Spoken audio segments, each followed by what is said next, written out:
my friends, Simon Miller here, and look, here we are in February, and wrestling has gone so mad, I've run away to an undisclosed location.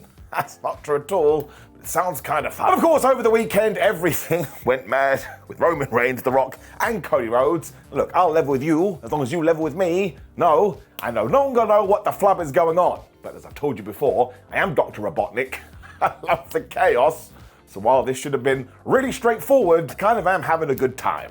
Whoops. But forget all about all of that, or put it in your brain, because we are going to talk about it. And also remember that WrestleMania obviously is very close, and What Culture is having a live show. So if you look on the screen right now, and you look in the description below, you will find a link. So if you want to come and have some fun on the Sunday of WrestleMania weekend with me and my What Culture buddies, that's what you should do.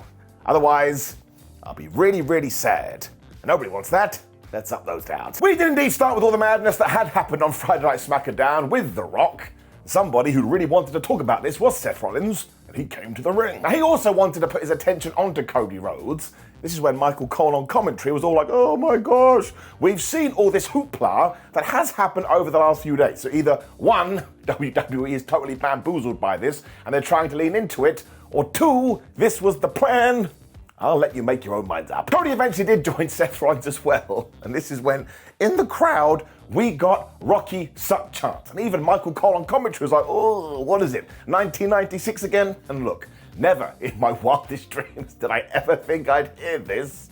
2024 is totally insane. Rollins also had an amazing reaction to this, because his laugh was definitely real. It was like, well, shrug emoji. I'm not going to lie to you, I didn't think I was going to hear that one. Now, a lot of this was damage control, because obviously Roman Reigns had basically taken a crap on the World Heavyweight Championship. So Seth made a point of saying, pal, this is the most prestigious title there is in the entire business. He also got cheered here. He was like, see, I did get a pop. So now these two are also firing shots at each other.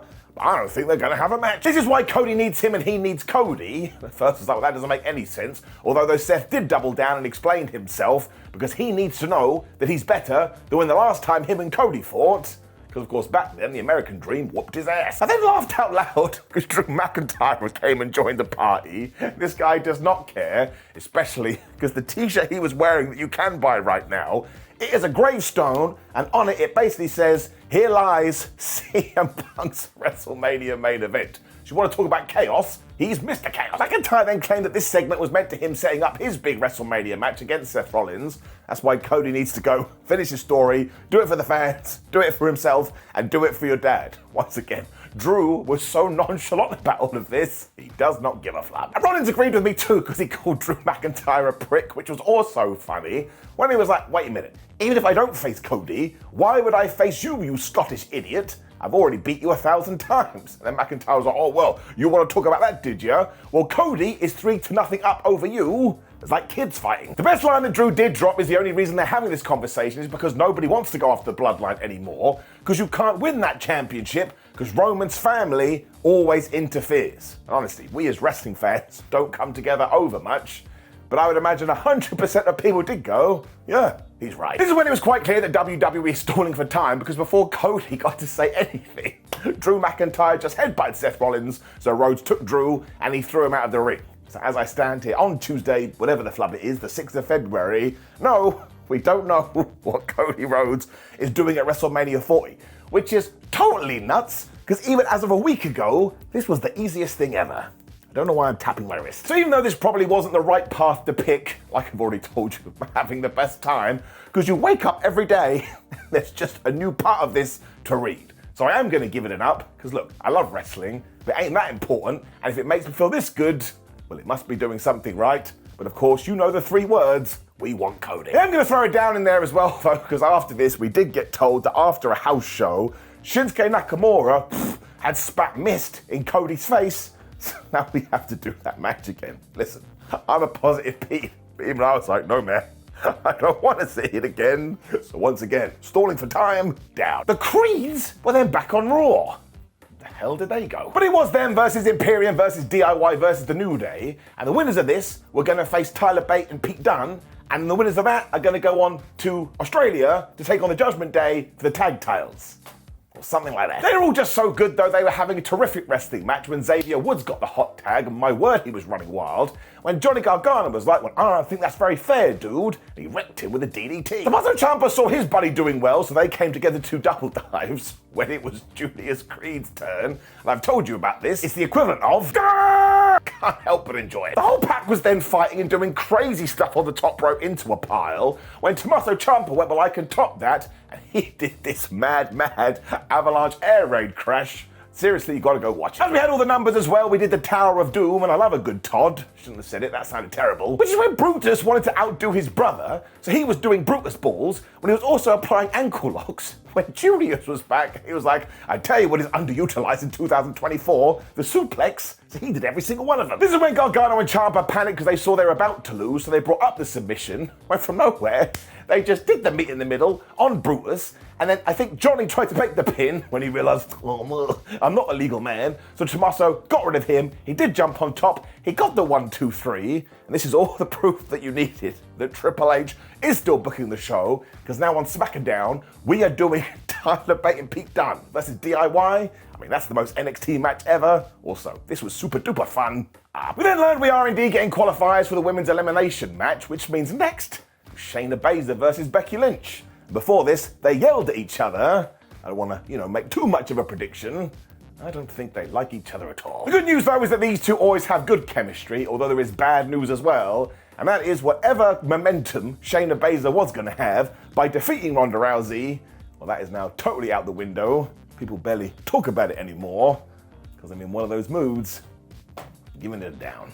What am I looking at? Now, she was really mad here because she took Becky's hand and she stomped it right into Simba the Steel Steps when she remembers she loves a good old German suplex. Guten Tag. Bex then fired back with a missile drop kick, but all that did would piss Baszler off because she had charged her meter up by this time and she was reversing all of Becky Lynch's signature moves, so she is on point with her Y reversals. Becky still tried for the armbar, but instead she got gut-wrenched when Baszler finally decided, haha, now I'm going to put you in the Kirifuda clutch. But I think Becky must have been asleep because she just went, what? I don't want that. She hit the manhandle slam 1, 2, 3. Like, if you'd fallen asleep, you would have missed it. I mean, obviously, nobody can watch Raw in their sleep. We can see what we're doing here, though. We are rebuilding Becky Lynch so she can take on Rhea Ripley at WrestleMania 40. And look, given the other shenanigans, I think that should probably be the main event of WrestleMania Night 1. I mean, at least we have a long-term story there that we are going to pull the trigger on. This is all right. Liv Morgan also then revealed she will be in a qualifier match next week against Zoe Stark. But before then, she also wants to get revenge on Rhea Ripley. I was a bit like, Liv, just a really bad idea. This is when we saw the footage of Cody getting spat in the face by Shinsuke Nakamura. And I was honestly like, man, it's like doing a guild side quest in the Elder Scrolls and you finish it when the quest giver turns around and goes, now you got to do it again. I'm turning it off. Adam Pearce was also talking to Drew McIntyre and he fined him. Once again, no one can argue this. He was like, listen, bro, you keep attacking people. It's not allowed. Fair point. They were really falling out as well when on the screen behind them, Rhea Ripley started to make her entrance, which for some reason distracted Adam. But this is when McIntyre dropped the interesting line, at least she is a leader. So we haven't left this Drew McIntyre Judgment Day stuff just yet. Maybe that's how he finally becomes the champion. Either way, Rhea was here and she was super mad. She doesn't even care about the Elimination Chamber that's going down in her hometown of Australia, because she just wants to whip Nia Jax's ass. Well, actually, no, she said she wanted to rip Nia's head off when Adam Pearce walked out and he was like, it's not the time for that. Like, yeah, Rhea, we all know that Thursdays is when you're allowed to rip people's heads off. I was like, Pearce, what are you talking about? To be fair, he was trying to sort stuff out because we are going to do Rhea Ripley versus Nia Jax. Surprise, surprise, it is going to go down at the pay-per-view premium live event. He then told Ripley to leave because we were done here, but of course that was never going to happen. And instead, Nia Jax came storming out. My word, she wrecked absolutely everyone, including the security guards, when she flattened Rhea Ripley with an annihilator and was like, see you in Australia. So of course she is going to lose at the PLE, but you got to call a spade a spade. Ever since Nia Jax has returned to WWE, I think she's been flabbing great. Rhea is also one of the biggest stars in the company. I'm so looking forward to this. I mean, it just works. Not everything has to be, oh my gosh, where did that come from? Sometimes, I'm doing it again, you can just stick to your story. Give me a nap. We then got some media reaction to The Rock's return. I don't know what to make of this anymore. So you know what I'm going to do? I'm going to take this piece of paper I found. I'm going to cover my eyes with it. I don't know what I'm doing. And then we got a mixed tag. And now look, as a man who wrestles, I understand how hard it is, and I don't think we should be saying anything mean about Maxxine Dupri. She's only had like 3 matches, and we're putting her on international television. And when you look at it that way, she's doing pretty damn good. Also, yeah, this match didn't really go to plan. She was teaming with Tozawa though to take on Ivar and Valhalla, and essentially it went about 2 minutes, and eventually Ivar went to the top rope, he took Tozawa with him, he gave him the world's strongest slam, and we were done. So I'm not sure why we did this, and let's not pretend at one point the team of Tozawa and Maxxine Dupri may not be amazing, but yeah, in the little bubble as we were presented here, well, it does have to get it down. Also, Michael Cole's obsession with antlers, this is getting really, really weird. Finn Balor and Damian Priest were in the back going, oh man, we don't care who we have to face in Australia, when they turned to JD McDonagh and said, don't forget the game plan. Tonight, you have to beat The Miz. I was like, he's definitely gonna lose. This is when R-Truth walked in and just loved this man so much, because he has totally forgotten about what happened last week. In fact, he just thought it was another initiation, and he's totally cool with it. This is when McDonagh threatened him, well, kinda. He had to go have his match with The Miz, so he just left. And Finn Balor was just like a fed-up uncle. He was like, I can't deal with you anymore, I'm out too. Now, the real interesting part is that Damian Priest actually said to Truth, you know what, you may as well treat this place like you are at home. And I think this is how Damo is gonna get kicked out of the Judgment Day, because he has too much love for R-Truth. I tell you, in terms of wanting to connect with me, I totally understand that. I'm a big fan of this relationship. It also then proved that JD McDonagh was full of it, because like I've told you, he went to take on The Miz, and he was defeated. Of course, Dominic Mysterio is interfering because they are thick as thieves. When R-Truth just walked out, he was giving out t-shirts to the crowd. He had this big smile on his face, and I was smiling too. Somebody should make R-Truth a champion. Look into my eyes, I'm not kidding. Amazing this kind of worked as a distraction, because all of a sudden The Miz was back in it. And then I think at one point Truth was trying to give some merchandise to Dominic, but instead it kind of put him in a straitjacket, so Miz thumped him. Once again, Truth is the king. He also decided he was going to give McDonagh his merch money right there, right then. And bless this JD, he was so happy to finally get it. When he turned around, The Miz was there. He gave him the skull crashing finale. The cash went everywhere, which was a great sight. But he got beaten, uno dos tres. Truth is also running around trying to pick up all this loose change, again, because he is number one. And yes, I think The Miz and R-Truth should win the tag team titles. And people go, oh, Simon, I don't want that. Have you seen what has happened over the last 3 days? I just want a bit of joy in my life. And this would be Super Joy, the greatest superhero of all time, up. Vinci and Kaiser were then making Adam Pearce's day even worse, because they were like, oh, it is Gunther's celebration next and everything must be perfect. When we continue to tease, in what direction is Bron Breakker gonna go? The only real shame with this is that it could spell the end of the tag team The Wolf Dogs, which I'm a big fan of, although maybe we can combine these together, but either way. Did you see Bron at Vengeance Day? This guy is gonna be a megastar. This is when we got this great video about CM Punk, who promises he is gonna have the greatest comeback of all time. And look, I never want anyone to get injured because that would make me insane and it's a horrible thing to do. But sometimes you can pull positive things out of negative situations. And I do believe when CM Punk returns, he is going to be a bigger star than ever, which is absolutely redonkulous because he's already a massive star. So I get excited about this one. He may be about to go supernova. There's also been some rumors that he may join commentary for a while and absolutely do that when it was time for an Intercontinental title celebration. I didn't get invited. I'm sure my invitation is just lost in the mail. Now, Imperium and Gunther were all wearing suits and the ring was decked out all nice. When Gunther just ruined this instantly, he was like, man, I don't want no celebration. I was like, Matt, you could have told us that yesterday. The point, though, is that there's no need to do it anymore because it's all a given. He will be champion for 600 days, 700 days, 941 days. He's the absolute best, and nobody can stop him. You know what? He's right. I then got super excited because I felt like my prediction came true because for the last 2 weeks I've been going, well, Jey Uso should be the man to beat him. So do you know who came out to interrupt? Obviously, it was Jey Uso. He barely got a word in because instantly Gunther was mocking his pose or his taunt. He was like, that's a simple gesture for simple people. I was like, oh yeah, Gunther's really good at running people down. Then pretended to praise Jey for all of his tag team work because of course he was one half of the longest reigning champions ever. But that just meant he only did 50% of the work. I was like, oh my gosh, he's killing it. Uso then fired back that it just means if he wants to win the Intercontinental title, he'll have to put 100% in. I was doing the dance of joy again because yes, do that. Gunther then totally finished him off though because he was like, man, it took you 15 years to grow a pair to do this on your own and I'm gonna beat you so badly you're going to go back to that time when everybody confused you for your brother. It's like somebody ring a local medical facility wagon, this guy's dead. Gunther then shoved Jey Uso, who fought right back, which was really dumb because Imperium were right there, so the numbers game didn't work. But of course, the New Day hate them as well, so they came out to make the save.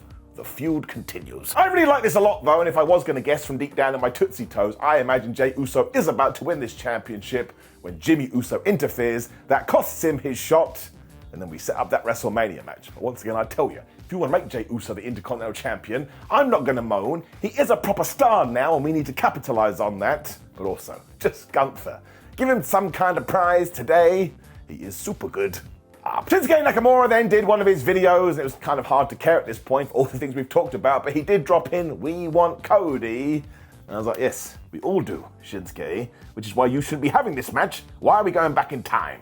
It's like Back to the Future Part 4. When we got a Women's Tag Team Championship match, and I like this, because I actually think WWE is trying to fix the situation. There's also Kayden and Katana Chance getting their rematch against the Kabuki Warriors. And yes, look, of course they lost here, but at least these things are being featured. It went a good 10 minutes as well as Chance hit a big old dive, but I tell you, when we came back from the commercial, Michael Cole went, "Oh, Asuka and Kairi Sane have been in control ever since." I was like, well, I can't do my joke if you tell me.